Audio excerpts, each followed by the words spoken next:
प्रकटीभूत हुए, नरसिंह रूप में भागने लगा, पकड़ लिया। हिरण्यकश्यप को भगवान ने देहरी पर जाकर के बैठ गए। इतने सारे वरदानों का स्मरण कराने लगा, लेकिन सबका भगवान ने परिहार निकाल दिया। अस्त्र से शस्त्र से नहीं तो नाखून से, दिन में रात में नहीं तो तुझे संध्या वेला में, तुझे ऊपर नहीं नीचे नहीं तो तुझे मैंने मध्य में रख रखा है, अंदर नहीं बाहर नहीं तो मैं देहरी में बैठा हुआ हूँ। अरे 12 महीने में से किसी महीने में नहीं तो तेरे लिए मैंने ये पुरुषोत्तम मास बना दिया। और भगवान ने उसके पेट को फाड़ दिया, अतड़ियों को निकाल दिया। आज भगवान ने हिरण्यकश्यप को उद्धार कर दिया। इतने क्रोध में दग्ध हो गए कि कोई देवी कोई देवता सामने करने का सामर्थ्य नहीं रख पा रहा है। क्यों? इसलिए सामर्थ्य नहीं रख पा रहा है क्योंकि भगवान अपने किए अपराध को तो क्षमा कर देते हैं, लेकिन अपने प्रेमियों के लिए जो अपराध करे फिर भगवान को क्षमा, क्या भगवान का क्रोध फिर शांत नहीं होता है? कोई लक्ष्मी भी शांत ना कर सकी क्रोध को, कोई शांत ना कर सका क्रोध को, कोई क्रोध शांत ना कर सका। देवताओं ने कहा प्रहलाद तेरे कारण ही भगवान आए हैं, वही भगवान को शांत कर सकता है। चरणों में प्रणत हो गया। भगवान का क्रोध शांत हो गया। क्रोध का स्थान तो करुणा ने ले लिया, अपनी गोद पर बैठा दिया, जीभ से चाट रहे हैं। प्रहलाद तेरे अंग कितने कोमलांग हैं, हे अंग कितना कोमलांग है तू, और तेरा क्या अपराध था? मेरी ही तो भक्ति की थी, मेरे प्रति तो ही प्रेम का भाव प्रकट किया था।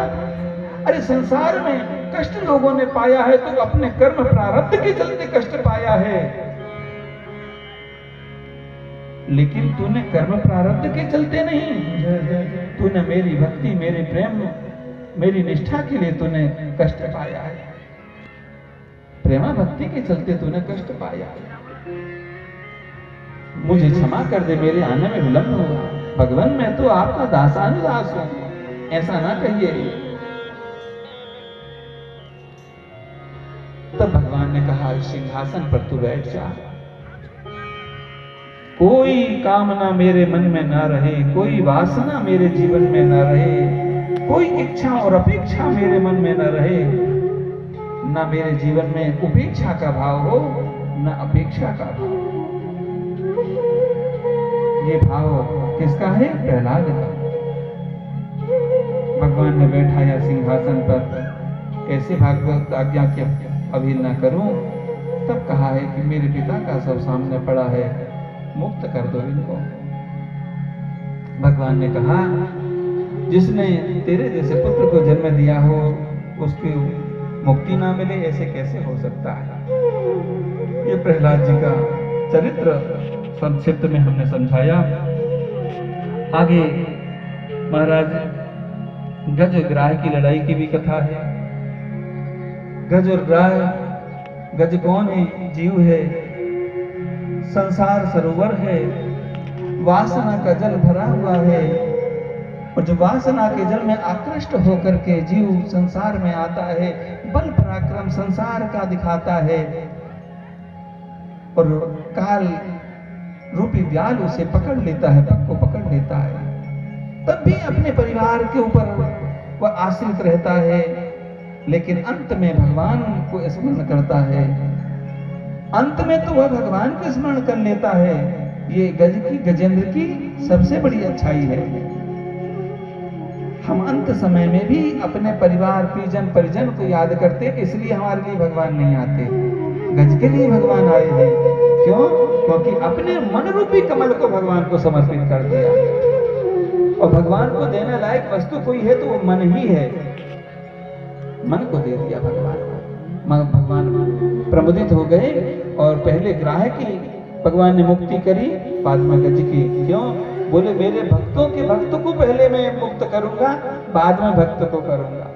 दासानुदासु भवतासु भूय की भावना यहाँ पर चरितार्थ होती है। राजा बलि का भी चरित्र है, समुद्र मंथन की भी कथा है। समुद्र मंथन में पहले विषयों का विषय ही निकलता है, लेकिन अमृत तत्व की प्राप्ति उसे होती है जो भगवान की शरणागति में रहता है। जो भगवान की शरणागति में रहेगा उसे ही मिलेगा।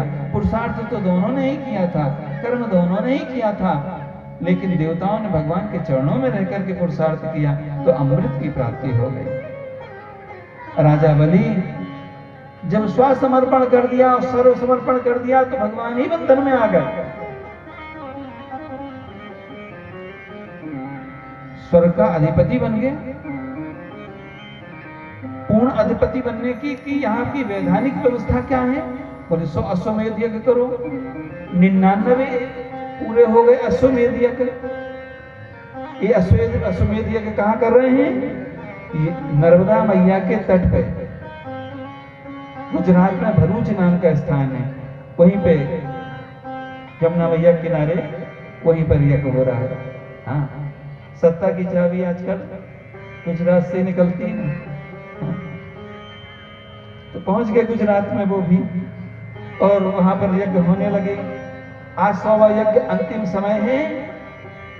तब यहाँ पर कश्यप जी की जो पत्नी है, जिनका नाम है अदिति, जिनसे देवताओं की उत्पत्ति हुई है, भगवान कश्यप जी से प्रार्थना किया है। कश्यप जी से प्रार्थना किया, तब कश्यप जी से प्रार्थना किया तो कश्यप जी ने पयोव्रत का व्रत विधान बताया। जब पयोव्रत किया, उसी पयोव्रत के चलते, और आज उसी पयोव्रत के चलते भगवान वामन नारायण का अवतार है। वामन नारायण भगवान भिक्षा मांगने के लिए गए हैं और भिक्षा में वामन बनकर के माया स्वागतम ते नमस्तुभ्यम ब्रह्मन किम करवा रही। ये ब्राह्मण देवता स्वागत है, लेकिन क्या चाहिए? बस 3 पग पृथ्वी। हे दैतेंद्र, हमें 3 पग पृथ्वी दे दो, वो भी हमारे पग से। बोले मांगना भी नहीं आया, आए हो बलि के पास मांगने को। छोटे से तो हो, नन्हे से तो हो, ऐसी छोटी सी मांग? बोले हाँ, हम छोटे हैं तो हमारी छोटी मांग। जैसे संकल्प पूरा हुआ है, विस्तार कर लिया, विराट को धारण कर लिया, तीसरा पग कहाँ रखूं? बोले धन बड़ा होता है ये धनवान। भगवान ने कहा धन का महत्व ही जब है जब धन को भोगने वाला धन का भोगता हो। बोले धनवान शेष रह गया है, अभी तो धन गया है।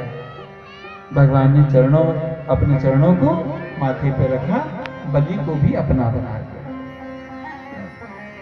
ऐसे राजा बलि की एक कथा है।